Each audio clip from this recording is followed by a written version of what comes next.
बतख अपने पिछवाड़े में एक डंक को फिट करता है मुझसे कोई स्मार्ट। और मधुमक्खी बनकर भरी दोपहरी में असली मधुमक्खी के बिल से शहद चुराने जाता है। मगर क्यों? क्योंकि ये बहुत हरामी होता है। छोटी मधुमक्खी पहले तो बतख को देखकर डर जाती है,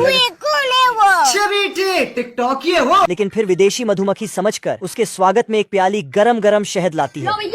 मजा आया। बतख शहद लेकर मधुमक्खी को बहाने से अंदर भेजता है और फटाफट आरी निकालकर सारा शहद निकाल लेता है। फिर वहाँ से चला जाता है। जब मधुमक्खी का राजा वापस आता है तो पहरेदार मधुमक्खी को सोता देख इसे जगाता है। बेटा कालू।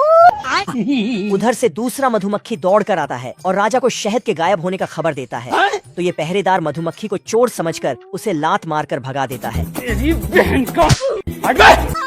चोरी के इल्जाम में राजा पहरेदार मधुमक्खी को घर से निकाल देता है तो ये दुखी होकर जाने लगता है। इज्जत नहीं है भाई। तभी उसे रास्ते में शहद पड़ा दिखता है तो ये टेस्ट करके देखता है। फिर शहद का पीछा करते करते विदेशी मधुमक्खी, मेरा मतलब बतख के घर तक पहुंचता है और होल से झांक कर देखता है तो बतख मजे से शहद को डब्बे में भर रहा होता है। सारा शहद डब्बे में भरकर दोबारा शहद चुराने बिल की ओर जाता है। बतख जैसे ही बिल में घुसता है मधुमक्खी भाला लेकर अंदर जाता है। बतख और मधुमक्खी का जबरदस्त फाइट शुरू हो जाता है, जिसे देख बाकी मधुमक्खी डर कर कोने में छिप जाता है। अपने नुकीले डंक से बतख मधुमक्खी पर हमला करता है। आज मैं भी मार डालूंगा। आज मैं मर गया भैया। लेकिन निशाना चूक जाता है और इसका नकली डंक निकल जाता है। ये क्या है? मधुमक्खी इसके डंक को अपने पिछवाड़े में फिट करके इसकी तरफ भागता है। बतख जान बचाकर भागता है लेकिन बच नहीं पाता है।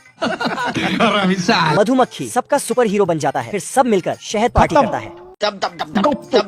बतख की गर्लफ्रेंड खाने पर आती है और एक साथ ढेर सारा ब्रेड उठाकर सैंडविच बनाती है। फिर ताश पत्ती की तरह उछालकर एक ही बार में खा जाती है। ये बाबा किडनी का बीमारी बहुत बुरा है। ये सब देखकर बतख को बहुत मजा आता है। मजा आया। लेकिन तभी वह उसका भी प्लेट खिसका लेती है और नूडल्स का मोजा बुनकर सुड़प जाती है। बतख टोस्ट उठाकर खाने लगता है तो ये टोस्ट भी छीनकर इसकी चाय में डुबोती है और निगल जाती है। बतख केक छीनकर अपनी तरह सरकाता है तो ये टेबल घुमाकर केक को भी चट कर जाती है। फिर भूखी भैंस की तरह ये वहाँ पर रखा सारा खाना एक एक कर चरने लगती है। आखिरी में सिर्फ मटर का दाना बचता है। बतख उसे जैसे ही खाने चलता है दाना खुद ब खुद लाइन बनाकर चलने लगता है।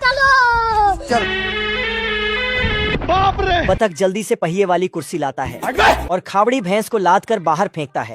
पर दरवाजे में कुंडी लगाकर जैसे ही अंदर घुसता है तो इसे पीछे का दरवाजा टूटा मिलता है। तो ये फ्रिज खोलकर देखता है। बहुत मजा आ रहा है यहाँ पे। वीडियो अच्छी लगे तो एक लाइक जरूर करें। ये भगवान क्या जुल्म है।